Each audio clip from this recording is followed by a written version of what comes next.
Brazilian cat adventure, Jackie Olson.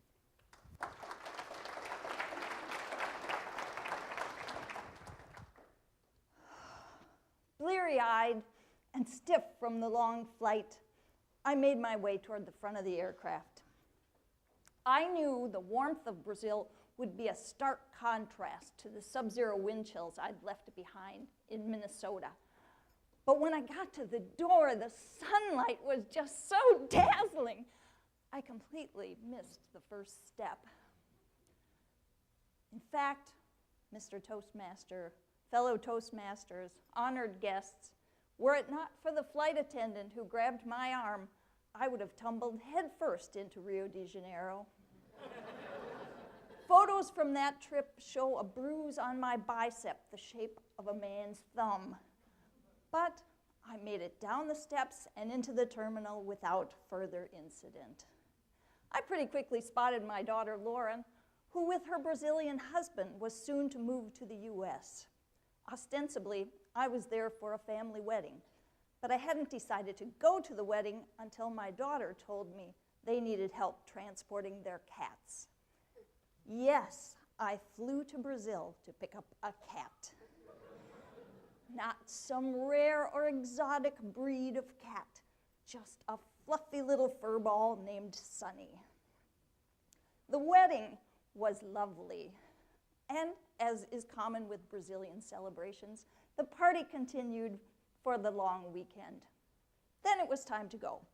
Because I was traveling with a live animal, I had to get to the airport 9 hours ahead of time so that the Department of Agriculture could sign off on Sunny's travel documents. It made for a long day.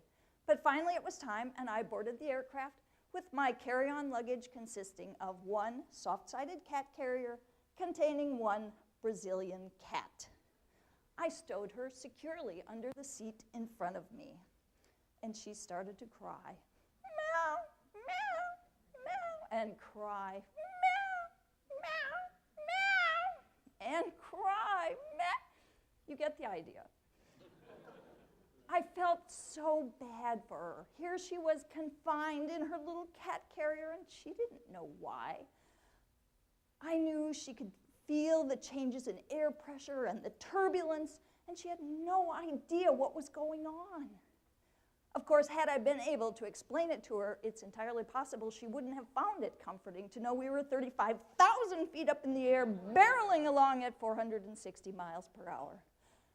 But after hours and hours of listening to her pitiful meows, I had to do something. I decided I would pet her just a little, just enough to make her realize she's not alone. So I scrunched down and I unzipped the case just enough to slide 2 fingers in, and that cat shot out of there like a bullet. The guy next to me went, and I went,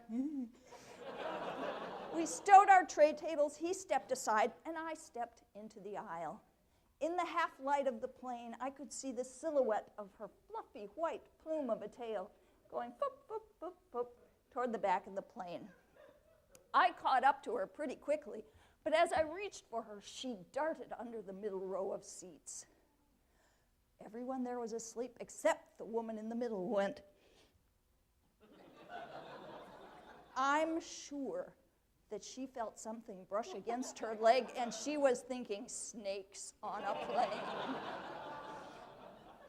But I couldn't stop and explain it to her. I had to hustle down to the back, through the galley, and I came out the other side just in time to see that fluffy white plume of a tail whoop, whoop, whoop, into first class. I fought the turbulence, and I made my way down. I pulled aside the curtain, and I stepped into first class, and I was stunned. Keep in mind, it is now about 3:30 in the morning. I have been traveling for some 17 hours, and before that, I was partying for 3 days with a bunch of Brazilians. My ability to concentrate is somewhat diminished. But I look around, and people in first class are lying down. I've been trying to sleep in a fetal position. Here they're sprawled out comfortably. Back in coach, you know, I hit a little lever and my seat back reclines this far. Oh, yeah. Yeah, not. What's even crazier is when it's time to land, they're all like, no, no, no, no, you can't be like that. That's dangerous. No, you are perfectly safe. What? But I pulled myself together. I said, Jacqueline, focus. You're on a mission here. And again, I reached for the cat, and again, she darted under the middle row of seats. I hustled down to the front of the plane, through the galley, and I came out again just in time to see that fluffy white plume of a tail, foop, foop, foop, leaving first class. I danced a little with the guy who was trying to get to the restroom, and by the time I left first class, she was gone. She was gone, and I really started to panic. I mean, what if she finds the one person on the plane who hates cats? And you know, they have an uncanny knack for doing that. And what if he wakes up and starts yelling and wakes everybody up? Or what if she finds the one person on the plane who is terribly, terribly allergic to cats, and that person goes into anaphylactic shock, and then her EpiPen fails, and she's like,